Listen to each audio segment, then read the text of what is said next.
Je vais revenir un petit peu en arrière, 2022-2024, cette période-là. Pourquoi? Parce que c'est là que tout s'est joué.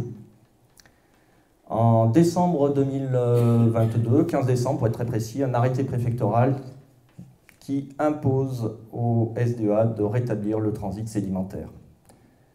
Il y a un article en particulier, le 17, je l'ai noté, qui précise « Une solution partagée pour rétablir le transit sédimentaire devra être mise en œuvre en concertation nécessaire avec les acteurs du territoire. »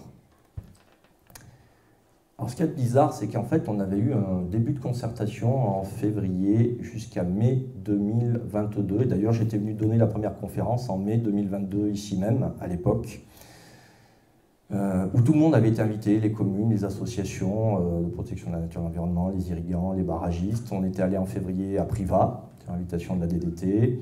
En mai, c'était au Cheylard.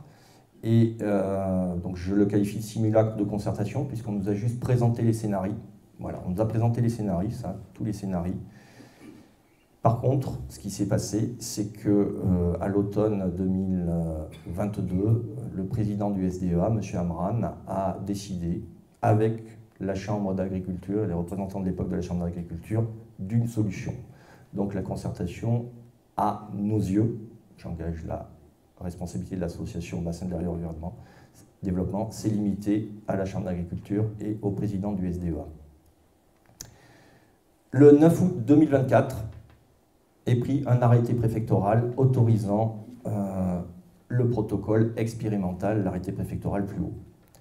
Le 2 octobre, la décision est prise d'ouvrir la vanne de fond, sans information préalable des acteurs de la vallée. Alors, quand je dis acteurs de la vallée, c'est les communes, c'est les associations.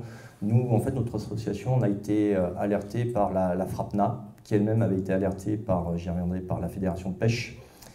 On arrivait à avoir des informations jusqu'au 2 octobre, avant que ça dérape, en demandant directement à la DDT ou SDEA, qu'on faisait suivre à des citoyens qui nous questionnaient. Donc c'est juste pas normal qu'une petite association comme nous soit obligée de faire la communication de telles structures. Il y avait 4 panneaux autour du barrage. Les seules communes concernées par l'arrêté préfectoral qui avaient été aussi informées par l'AP, la Fédé de pêche, 2 barragistes en aval. C'était vraiment très réduit en termes de communication. Donc c'est à ce moment-là qu'il y a eu un déversement de boue qui a entraîné la catastrophe que vous connaissez. La vanne de fond a été fermée le 4 octobre, puis réouverte le 8 octobre à 2 reprises, puisqu'il y a un autre arrêté préfectoral qui impose, et qui imposait déjà, donc ça se faisait déjà avant, mais j'y reviendrai après pour bien vous expliquer, que lorsqu'il y a des crues qui sont au-delà de 100 mètres cubes par seconde, la vanne de fond doit être ouverte. Donc ça s'est reproduit, puis encore plus tard pour les crues plus importantes. Alors comment est-ce qu'ils en sont venus là? Il y a eu des études de fait. Donc quand j'étais venu, j'avais dit en 2022, le premier scénario, multiplier les vannes de fond, puisque là il n'y en avait qu'une, par 5, et adapter l'exploitation.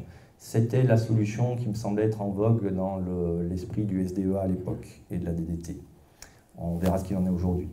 Deuxième scénario, curage régulier avec réinjection des sédiments. Donc curage régulier, si on vient prendre les matériaux qui sont dans la queue de retenue, que la rivière a amenés, qui sont bloqués, et on les fait passer manu militari en dessous. Alors, il y a 2 façons de manu militari dans ce cas-là, c'est par des camions ou par une barge avec pompage, hydrocurage. Là, c'est plutôt pour les fines qui sont en bas du barrage. Suivant les variantes, les coûts ne sont pas les mêmes. Autour de 1 à 2 millions d'euros, suivant les cas de figure. Donc vous voyez que sur 20 ans, on est à 12 ou 22 millions d'euros, quand la rivière nous faisait ça gratuitement. Scénario 3, dérasement du barrage avec aménagement préalable de la retenue. Le dérasement, c'est on supprime complètement le barrage. Auparavant, on aménage la retenue, je vous en reparlerai plus tard, et si des questions, n'hésitez pas. Scénario 4, arasement, c'est-à-dire qu'on va lui en enlever un petit peu en hauteur, et on va modifier la vanne de fond, coût beaucoup plus raisonnable d'un point de vue économique, mais très peu pertinent d'un point de vue solution de problème. Voilà, comme je le disais, le président du SDEA, avec la Chambre d'agriculture de l'époque, d'alors, ont fait leur choix. Ils ont été accompagnés par les services de l'État, on en reparlera, et nous en connaissons les résultats. Il y avait un autre scénario, le scénario 0, c'est là, on ne fait rien. On ne fait rien, donc le barrage continue de se remplir, plus de soutien pour l'agriculture, les problèmes s'aggravent, etc. Donc je vous l'ai dit, je vais passer vite, les 2 réunions. Alors dans ces 2 réunions, la première, on a demandé si on avait des garanties, notamment sur les prises de décision, ça nous inquiétait beaucoup au niveau de l'association d'aide. La DDT, dans son discours, semblait ferme et offrir des garanties. Déjà, elle nous a dit, vous voyez, là, on a pris un arrêté préfectoral pour 5 ans. 5 ans, c'est très peu. D'habitude, c'est des arrêtés qui font 20, 30 ans. Donc là, c'était pour témoigner qu'il fallait qu'on trouve une solution. Puis on avait vendu le partagé, concerté, tralali, tralala. Voilà, 2 ans pour se mettre d'accord et 3 ans ensuite pour faire toutes les études et lancer les opérations. Voilà le tableau résumé de ce qu'on nous avait expliqué. Il y avait une seule chose sur laquelle on était d'accord, c'était le scénario 0, ne rien faire. Je pense que vous avez bien compris les enjeux, que ce soit pour l'aval et pour le secteur de la palisse. On ne peut pas laisser la situation à l'état, donc tout le monde était d'accord pour faire quelque chose. C'était le seul point d'accord à cette époque-là, mais on n'était qu'à la phase de présentation de ces choses-là. Voilà, très vite, comme je vous le disais, nous, au niveau de l'association, le 12 septembre 2024, la FRAPNA, Fédération Rhône-Alpes de protection de la nature, la FRAPNA Ardèche, nous alerte par courriel, puisqu'ils ont reçu un courriel le 10 septembre de la Fédération de pêche pour l'arrêté préfectoral. La Fédération de pêche demandait si on était au courant, on ne l'était pas. On analyse tout ça là, en fin de semaine, le week-end. Donc le 15 septembre, on se dit c'est une catastrophe, c'est évident. On a un CA qui est prévu le 16 septembre. On informe la FRAPNA Ardèche, et je remercie Madame Lecor, présidente de la FRAPNA Ardèche, pour sa présence ce soir parmi nous, puisque nous faisons partie, nous sommes fédérés à la FRAPNA, l'association d'aide, et vous voyez que là, si la FRAPNA ne nous avait pas relayé, on n'aurait même pas su ce qui allait se passer, on aurait eu le drame en direct. Donc on a fait ce qu'on a pu, on a délibéré pour demander à la préfecture de ne pas faire ça, de ne pas faire ce protocole. Voici l'entête du courrier, Madame la préfète, demande de recours gracieux, ça s'appelle comme ça, contre l'arrêté préfectoral. Alors je n'ai pas mis tout le courrier, mais les arguments, c'est sous-évaluation des impacts à l'aval. Le bureau d'études avait dit qu'il y avait moins de 100 m² de frayère de truite, par exemple, qui allait être impacté. La fédération de pêche nous communiquait 6 000 m² de frayère, donc il y a un delta qui est juste énorme. Nous, on connaît très bien la fédé de pêche, on sait que c'est des gens sérieux, donc s'ils nous disent qu'il y a 6 000 m², on n'a aucune raison de mettre en doute leurs chiffres. Le castor a été pris en compte, la loutre, pas du tout. Les odonates, là je vous ai montré une libellule, il y en avait d'autres, pas un mot dans l'arrêté préfectoral. 2 espèces protégées, patrimoniales de la rivière Eyrieux. Mesures de réparation douteuses, je vous en reparlerai, ils avaient prévu de nettoyer avec un râteau les frayères. Bon, ça nous semblait pas très fiable. Pas de mesures de pollution de l'eau affichées dans l'arrêté préfectoral, et puis un défaut d'information, mais là j'ai envie de dire c'est plus pour la forme à notre niveau. Donc la Fédération de pêche avait fait un recours gracieux très très tôt, elle, début août pratiquement, quand elle a connu l'arrêté préfectoral. La FRAPNA à Ardèche et BED, nous on l'a fait du coup dans la foulée du 16 septembre, donc 17-18 dans ces eaux-là, hein, avant le 20, l'opération devait se faire vers le 24-29 septembre. Il y a un barragiste de Laval aussi, alors je ne suis pas sûr que ce soit un recours gracieux, je sais qu'il a fait du contentieux aussi, pour d'autres motivations, mais je ne le connais pas suffisamment pour pouvoir en parler, en faire état davantage. Donc on n'a pas une réponse de la préfecture, donc en clair ça veut dire que quand on ne nous répond pas, c'est que c'est pas reçu, voilà, c'est comme ça, c'est fait ainsi. On n'a même pas un oui ou un non. La non-réponse, ça veut dire que c'est refusé. La Fédération de pêche a engagé une procédure judiciaire à ce moment-là, en urgence, au tribunal administratif, qui a été rejetée. Alors je me suis permis, je remercie encore la Fédé de pêche de nous transférer des informations. Quelques arguments principaux. Les arguments principaux, c'est qu'il y a eu de nombreuses études qui posaient le problème, et je vous ai expliqué le problème. Donc déjà, ces études justifient qu'on essaie de rétablir le transit, et qu'avant l'opération, quand même, ils ont fait beaucoup d'études, hein, que ce soit sur la pollution, pour être sûr qu'il n'y ait pas de pollution, pour plein d'autres choses, pour les frayères.